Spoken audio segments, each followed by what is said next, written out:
ಪ್ರಸ್ತುತ ನ್ಯೂಸ್ನ ವಿಶೇಷ ಕಾರ್ಯಕ್ರಮಕ್ಕೆ ಸ್ವಾಗತ. ನಾನು ಬಶೀರ್ ಅಟೇನಡ್ಕ. ಇಬ್ರು ಮಹಿಳೆಯರ ಅಸಾಮಾನ್ಯ ಧೈರ್ಯ, ಅವರ ಸಮಯೋಚಿತ ನಿರ್ಧಾರ, ಅವರ ಒಂದು ಎಚ್ಚರಿಕೆಯ ಕೂಗು, ಅದರಿಂದ ಬದುಕುಳಿದಿದ್ದು ಸಾವಿರಾರು ಮಂದಿ. ಆ ಸಾಹಸಗಾರ್ತಿ ಮಹಿಳೆಯರ ಹೆಸರು ಇಲ್ಹಾಮ್ ಹಮೀದಿ ಮತ್ತು ರುಕ್ಸಾರ್ ಸಯೀದ್ ಅಂತ. ದೇಶದ ಇತಿಹಾಸದಲ್ಲೇ ಮುಂಬೈ ನಗರದಲ್ಲಿ ಅತ್ಯಂತ ದೊಡ್ಡ ಭೀಕರ ಸಾಮೂಹಿಕ ವಿಷ ದುರಂತವನ್ನ ಈ ಇಬ್ಬರು ಹೆಣ್ಮಕ್ಕಳು ತಮ್ಮ ಸಮಯ ಪ್ರಜ್ಞೆ, ಧೈರ್ಯ ಹಾಗೂ ಜಾಗರೂಕತೆಯಿಂದ ತಡೆದಿದ್ದಾರೆ. ಮೊಹರಂ ದಿನ ಮುಂಬೈನ ಬೈಕುಲ್ಲಾದಲ್ಲಿ ನಡೆದ ಶಿಯಾ ಮುಸ್ಲಿಮರ ಮೆರವಣಿಗೆಯಲ್ಲಿ 10,000ಕ್ಕೂ ಅಧಿಕ ಜನರು ಭಾಗಿಯಾಗಿದ್ರು. ಇದೇ ವೇಳೆ ಕಪ್ಪು ಬಣ್ಣದ ಬಟ್ಟೆ ಧರಿಸಿದ್ದ ಅಪರಿಚಿತ ವ್ಯಕ್ತಿಯೊಬ್ಬ ಮೆರವಣಿಗೆಯಲ್ಲಿದ್ದವರಿಗೆ ಉಚಿತವಾಗಿ ಮಾತ್ರೆಗಳನ್ನು ಹಂಚ್ತಾ ಇದ್ದ. ಮೊಹರಂ ಮೆರವಣಿಗೆಯ ಸಂಭ್ರಮದಲ್ಲಿ ಮುಳುಗಿ ಸುಸ್ತಾಗಿದ್ದ ಜನರಿಗೆ ಆತ ಸಣ್ಣ ಪ್ಯಾಕೆಟ್ನಲ್ಲಿದ್ದ ಮಾತ್ರೆಗಳನ್ನು ವಿತರಿಸ್ತಾ ಇದ್ದ. ಇದನ್ನ ಗಮನಿಸಿದ ಸ್ವಯಂ ಸೇವಕರಾಗಿದ್ದ ಇಲ್ಹಾಮ್ ಹಮೀದಿ ಮತ್ತು ರುಕ್ಸಾರ್ ಸಯೀದ್ಗೆ ಆತನ ಚಲನವಲನಗಳ ಮೇಲೆ ಅನುಮಾನ ಮೂಡಿತ್ತು. ಅವರು ತಕ್ಷಣ ಆತನನ್ನ ನಿಲ್ಲಿಸಿ ವಿಚಾರಿಸಿದ್ದಾರೆ.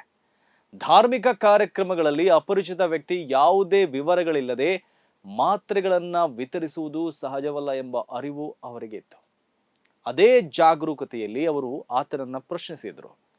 ಇದು ಮೆರವಣಿಗೆಯಲ್ಲಿದ್ದವರ ದೇಹದ ನೋವು ನಿವಾರಿಸಲು ನೋವು ನಿವಾರಕ ಮಾತ್ರೆ ಅಂತ ಆತ ಹೇಳಿದ್ದ.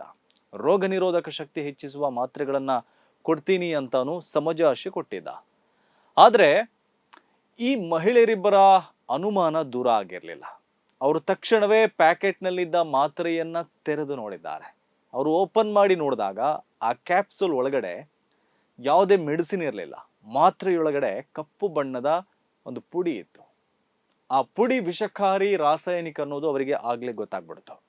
ತಕ್ಷಣ ಅವರು ಅಲರ್ಟ್ ಆಗಿದ್ದಾರೆ. ಆತನನ್ನ ಹಿಡಿಯಲು ಮುಂದಾದ್ರು, ಆದರೆ ಆತ ತಪ್ಪಿಸ್ಕೊಂಡು ಓಡಿದ್ದಾನೆ. ಆದ್ರೂ ಬೆಂಬಿಡದ ಇಬ್ಬರು ಮಹಿಳೆಯರು ಜನಸಂದಣಿಯಲ್ಲಿ ಆತನನ್ನ ಹುಡುಕಾಡಿದ್ದಾರೆ. ಕೊನೆಗೆ ಆತನನ್ನ ಹಿಡಿದು ಪೊಲೀಸರಿಗೆ ಒಪ್ಪಿಸಿದ್ದಾರೆ. ಅಷ್ಟಕ್ಕೆ ಸುಮ್ಮನಾಗದೆ ಇಡೀ ಮೆರವಣಿಗೆಯುದ್ದಕ್ಕೂ ಅವರಿಬ್ಬರು ಕಿರುಚಾಡ್ತಾ ಓಡಾಡಿದ್ದಾರೆ. ಆ ಮಾತ್ರೆಗಳನ್ನ ಯಾರು ತಿನ್ನದಂತೆ ಮನವಿ ಮಾಡಿದ್ದಾರೆ. ಅದು ವಿಷದ ಮಾತ್ರೆ ಅಂತೇಳಿ ಮಾತ್ರೆ ಸೇವಿಸುವವರನ್ನ ಸೇವಿಸದಂತೆ ತಡೆದಿದ್ದಾರೆ. ಅದಾಗ್ಲೇ ಮಾತ್ರೆ ಪಡೆದುಕೊಂಡು ಕೈಯಲ್ಲಿಟ್ಟುಕೊಂಡಿದ್ದ ಹಲವರ ಬಳಿಯಿಂದ ಮಾತ್ರೆಗಳನ್ನ ವಾಪಸ್ ಪಡೆದು ಪೊಲೀಸರಿಗೆ ಒಪ್ಪಿಸಿದ್ದಾರೆ. ಅಷ್ಟರಲ್ಲಿ ಒಂದಷ್ಟು ಮಂದಿ ಮಾತ್ರೆಗಳನ್ನ ಸೇವಿಸಿಯಾಗಿತ್ತು. ಮಾತ್ರೆ ಸೇವಿಸಿದವರಿಗೆ ತೀವ್ರ ಹೊಟ್ಟೆ ನೋವು ಮತ್ತು ವಾಂತಿಯಾಗಿತ್ತು. ತಕ್ಷಣವೇ ಅವರನ್ನ ಪಕ್ಕದ ಆಸ್ಪತ್ರೆಗೆ ಸೇರಿಸಿ ಚಿಕಿತ್ಸೆ ಕೊಡಿಸಿದ್ರಿಂದ ಅವರು ಅಪಾಯದಿಂದ ಪಾರಾಗಿ ಜೀವ ಉಳಿಸ್ಕೊಂಡಿದ್ದಾರೆ. ಅಂದ ಹಾಗೆ ಮೊಹರಂ ಮೆರವಣಿಗೆಯಲ್ಲಿದ್ದವರಿಗೆ ವಿಷ ಹಾಕಿ ಸಾಮೂಹಿಕ ನರಮೇಧಕ್ಕೆ ಮುಂದಾದವನ ಹೆಸರು ಫಯಾಜ್ ಪ್ರೇಮ್ಜಿ ಅಂತ ಗೊತ್ತಾಗಿದೆ. ಪೊಲೀಸರು ಆತನನ್ನ ಬಂಧಿಸಿ ವಿಚಾರಣೆಗೆ ಒಳಪಡಿಸಿದಾಗ ಆತ ಎಲ್ಲವನ್ನೂ ಬಾಯ್ಬಿಟ್ಟಿದ್ದಾನೆ. ಈತ ಒಬ್ಬ ಎಕ್ಸ್ ಶಿಯಾ ಮುಸ್ಲಿಂ. ದಶಕದ ಹಿಂದೆ ನಡೆದ ಜಮಾತ್ ಚುನಾವಣೆಯಲ್ಲಿ ಸೋತಿದ್ದ. ಅನಂತರದಲ್ಲಿ ಈತನನ್ನ ಧರ್ಮ ವಿರೋಧಿ ಭಾವನೆ ಹೆಚ್ಚಾಗಿತ್ತು. ಇಸ್ಲಾಮನ್ನ ಟೀಕಿಸ್ತಾ ಇದ್ದ ಕಾರಣಕ್ಕೆ ಸಮುದಾಯದಲ್ಲೂ ಮೂಲೆ ಗುಂಪಾಗಿದ್ದ. ಸಾಮಾಜಿಕ ಬಹಿಷ್ಕಾರಕ್ಕೆ ಗುರಿಯಾಗಿದ್ದ. ಅದೇ ಸಿಟ್ಟಲ್ಲಿ ತನ್ನನ್ನ ತಾನು ಮಾಜಿ ಇಸ್ಲಾಂ ಎಂದು ಘೋಷಿಸಿಕೊಂಡಿದ್ದ. ಇಸ್ಲಾಂ ಮೇಲಿನ ಸಿಟ್ಟಲ್ಲಿ ಆತ ಈ ಭೀಕರ ಸಂಚು ಮಾಡಿ ಮೊಹರಂ ಮೆರವಣಿಗೆಯಲ್ಲಿದ್ದವರಿಗೆ ವಿಷ ಮಾತ್ರೆ ಹಂಚಲು ಪ್ಲಾನ್ ಮಾಡಿದ್ದ. ಅದಕ್ಕಾಗಿ 40 kgಗಿಂತಲೂ ಅಧಿಕ ಇಲಿಪಾಷಣವನ್ನ ತಂದು ಸುಮಾರು 15,000 ಮಾತ್ರೆಗಳನ್ನ ತಯಾರಿಸಿದ್ದ ಅಂತ ಪೊಲೀಸ್ ತನಿಖೆಯಲ್ಲಿ ಆತ ಹೇಳಿದ್ದ. ಆ ಮಾತ್ರೆಗಳನ್ನ ಬೈಕುಲ್ಲಾದ ಮೆರವಣಿಗೆಯಲ್ಲಿ ಹಂಚ್ತಿರುವಾಗಲೇ ಸಿಕ್ಕಿ ಬಿದ್ದಿದ್ದ.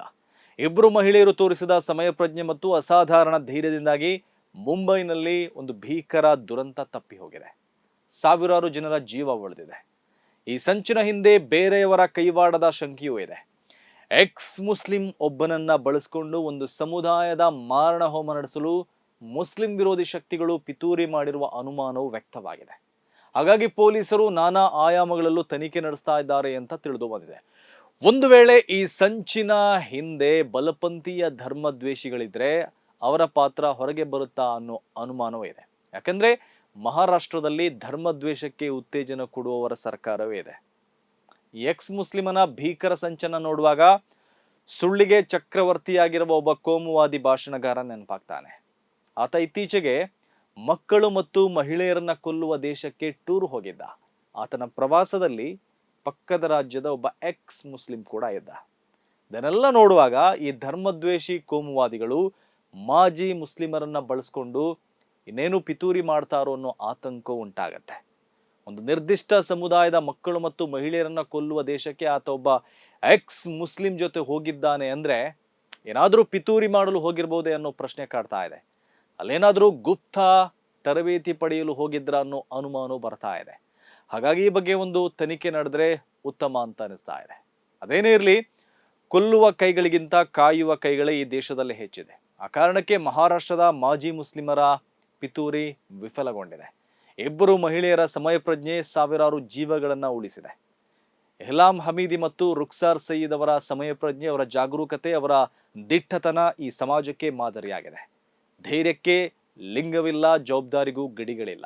ಸಮಾಜವನ್ನ ಸುರಕ್ಷಿತವಾಗಿಡುವಲ್ಲಿ ಮಹಿಳೆಯರ ಪಾತ್ರ ಅಮೂಲ್ಯ ಎನ್ನುವುದನ್ನ ಈ ಘಟನೆ ಮತ್ತೊಮ್ಮೆ ನೆನಪಿಸಿದೆ. ಅಲ್ಲದೆ ಈ ಘಟನೆ ಮತ್ತೊಂದು ಮಹತ್ವದ ಪಾಠವನ್ನ ಕಲಿಸುತ್ತೆ. ಅದೇನೆಂದ್ರೆ, ಯಾವುದೇ ಧಾರ್ಮಿಕ ಕಾರ್ಯಕ್ರಮ, ಜಾತ್ರೆ, ಮೆರವಣಿಗೆ ಅಥವಾ ಸಾರ್ವಜನಿಕ ಸಭೆಯಲ್ಲಿ ಅಪರಿಚಿತರಿಂದ ಆಹಾರ, ಔಷಧಿ ಅಥವಾ ಪಾನೀಯವನ್ನ ಸ್ವೀಕರಿಸುವ ಮುನ್ನ ಎಚ್ಚರಿಕೆ ವಹಿಸುವುದು ಅತ್ಯಗತ್ಯ. ಅನುಮಾನಾಸ್ಪದ ಚಟುವಟಿಕೆ ಕಂಡ್ರೆ ತಕ್ಷಣವೇ ಜಾಗರೂಕರಾಗಿ ಸಂಬಂಧಪಟ್ಟವರಿಗೆ ಮಾಹಿತಿ ನೀಡಿ. ಸಾರ್ವಜನಿಕ ಸುರಕ್ಷತೆ ನಮ್ಮೆಲ್ಲರ ಜವಾಬ್ದಾರಿಯೂ ಹೌದು.